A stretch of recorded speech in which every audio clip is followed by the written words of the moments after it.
Okay, we are here at Mitsubishi Golf with Jonathan Alongi. Thank you for having us. We are in your workshop. Pretty special place. Absolutely. Happy to have you guys here. Yeah. Let's jump in and talk about your shirt, your hat, the bottle, the stickers. There's something coming in 2024. Yeah, absolutely. Yeah, it's something we're really excited about. 2024 is the 20th anniversary of what we believe is one of the most iconic names in golf, and that's our Diamana brand. About 20 years ago, or exactly 20 years ago, we launched a Diamana part in the Hawaii swing of the PGA Tour. And ever since then, it's become one of the most winning shafts in professional golf, and really made it helped make our company what it is today. And you can see on the wall behind us, and we'll B-roll this so you get a bit of a closer look, but what 20 years of innovation looks like. There's a serious amount of products that have come out in this time, awesome paint jobs, really cool story. I'm not sure that many people know what the word Diamana means, where the boards come from, where the flowers come from. Give us a little bit of history. Yeah, so we'll start with the flowers. You know, you can see on the logo, on my shirt, and a lot of stuff that we're going to be coming out with in January. Why the flowers, why the surfboard, why we decided to do that with the Diamana brand. So in 2004, that was the year our Japan team decided they wanted to move into the US market. They opened an office here in Carlsbad, California, with a very small team. And they were talking about where they wanted to launch the first shaft as a part of this moving into the US market. They wanted basically a jumping off point, something in the middle. We could say, guys from Japan could come in, guys from the US could come in, and they couldn't think of a better area to do that than Hawaii. That was, the flowers were born out of the plumeria flowers and leis being a sign of respect in Hawaii.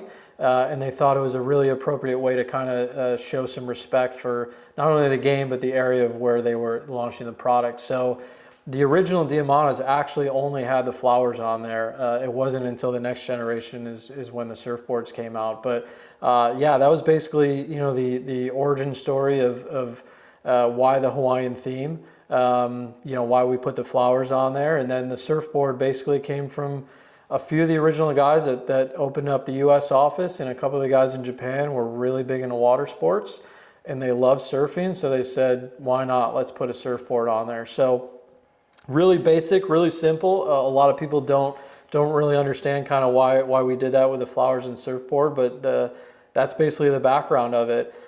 When it comes to the naming, this was, again, a name that our team created, basically combining two different words. So Dia, the first part of Diamana, basically comes from the three diamonds.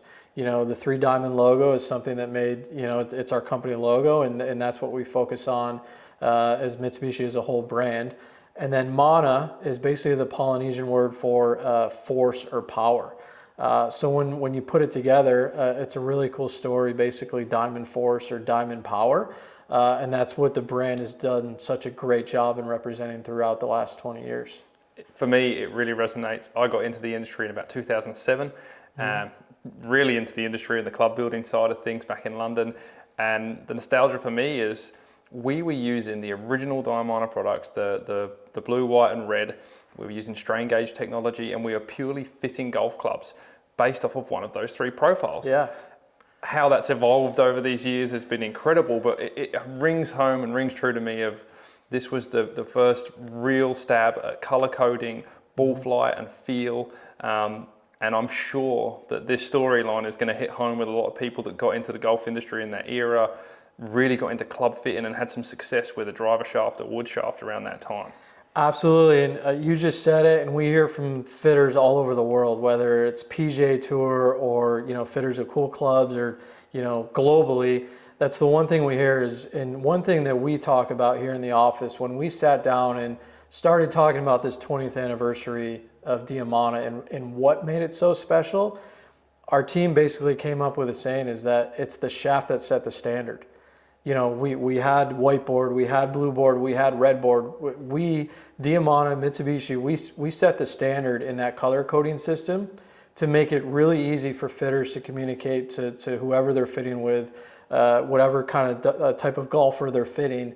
Whiteboard's your low launch, blue board's your mid launch, red board's your high launch, and that's what we're going to continue to tell that story is that the Diamana brand is the shaft that set the standard, and we still see it with shafts today. The best form of flattery is people copying you, right? Yeah, And yeah. it's definitely been done over the years. Yeah. I'm excited to see what's next in this journey. I think this is just the beginning of this story. This is a campaign that's going to be a very long campaign.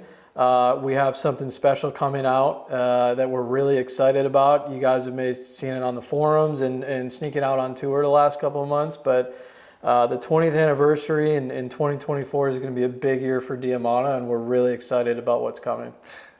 I don't want to spoil it for anyone, but Yeah. I'm hoping that what's on your shirt is going to be what's on some golf clubs, and we get back to that real feeling of nostalgia and fitters actually and clients understanding that when they're getting handed a color like this, they know what they're going to get.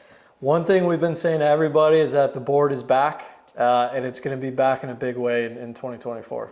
I love it. Yeah. Thank you so much. Yeah, thank you.